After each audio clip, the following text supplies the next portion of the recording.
Hello everyone, আসসালামু আলাইকুম। কেমন আছেন সবাই? আজকে আপনাদের সাথে শেয়ার করতে চলে এলাম সরিষা শাকের পাখুড়া রেসিপি।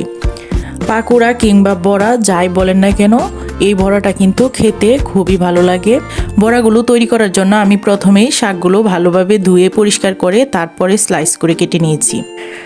এখানে নিয়েছি আমি ধনেপাতা স্লাইস করে, পেঁয়াজ স্লাইস করে, রসুন নিয়েছি স্লাইস করে এবং বেশ কতটুকু কাঁচামরিচ নিয়েছি স্লাইস করে। কাঁচামরিচটা আপনাদের পছন্দ অনুযায়ী নিয়ে নেবেন, যে যেমন ঝাল খেতে পছন্দ করেন। এখানে যে পেস্ট দেখতে পাচ্ছেন এটা হচ্ছে আতপ চাল।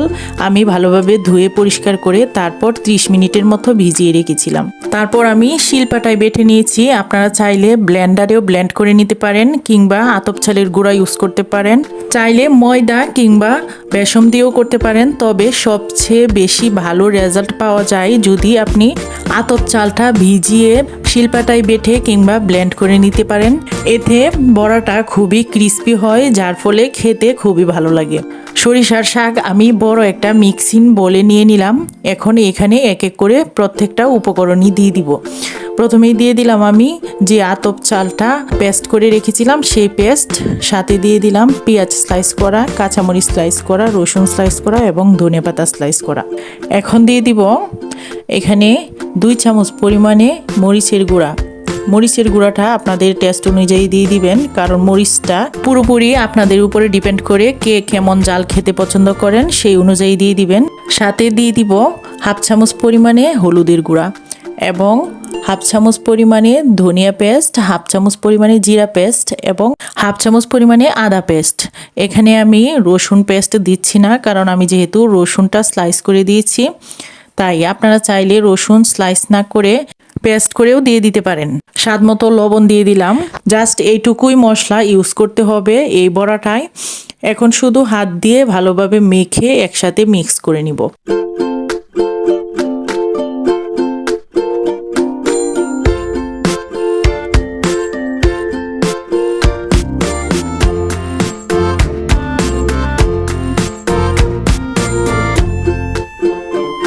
আর হ্যাঁ ভিউয়ার্স, আরেকটা কথা মাথায় রাখবেন যে শাকটা ধুয়ে সাথে সাথেই কিন্তু আপনারা স্লাইস করে বড়াটা তৈরি করবেন না।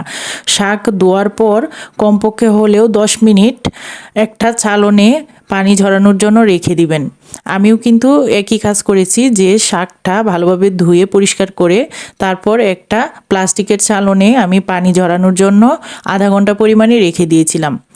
তারপর কিন্তু আমি বড়াটা তৈরি করেছি। নয়তো দেখা যাবে কি সরিষার শাকের ভিতরে যদি পানি থাকে, তাহলে যে সবগুলো মশলা একসাথে যখন মিক্স করবেন তখন কিন্তু পানি উঠে যাবে, যার ফলে বড়াটা এতটা ক্রিস্পি হবে না আর খেতেও ভালো লাগবে না।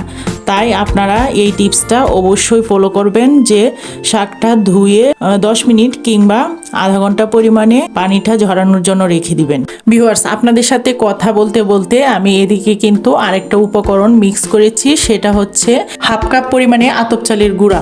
আতপ চালের গুঁড়াটা আমি এই জন্য ইউজ করেছি, যে মিশ্রণটা আমি তৈরি করেছিলাম সেই মিশ্রণটা একটু কম হয়েছে, তাই আমি অল্প একটু আতপ চালের গুঁড়া ইউজ করে নিয়েছি বড়ার মিশ্রণটাকে পারফেক্টভাবে তৈরি করার জন্য। এবার চুলায় কড়াই বসিয়ে দিলাম। কড়াইয়ে দিয়ে দিলাম রান্নার রেগুলার সয়াবিন তেল।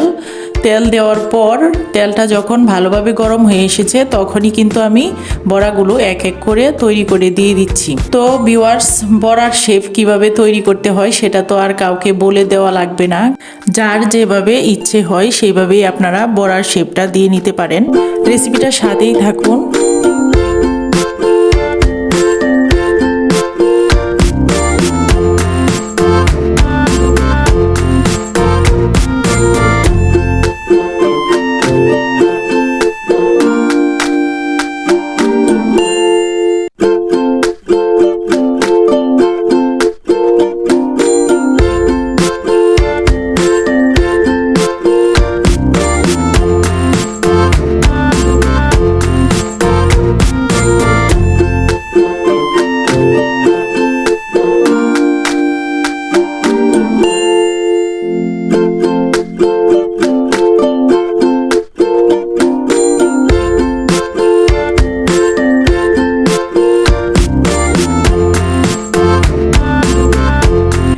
প্রত্যেকটা বড়া আমি উল্টিয়ে পাল্টিয়ে ভেজে নিয়েছি।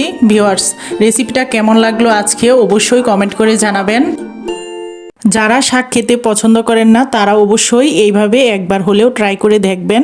সরিষার শাক ভালো না লাগলেও এইভাবে যদি আপনারা সরিষার শাকের বড়া তৈরি করে নিতে পারেন তাহলে আশা করছি আপনাদের কাছে ভালো লাগবে। রেসিপিটা ভালো লাগলে চ্যানেলটা সাবস্ক্রাইব করে পাশে থাকবেন। ধন্যবাদ সবাইকে ভিডিওটা দেখার জন্য। আল্লাহ হাফেজ।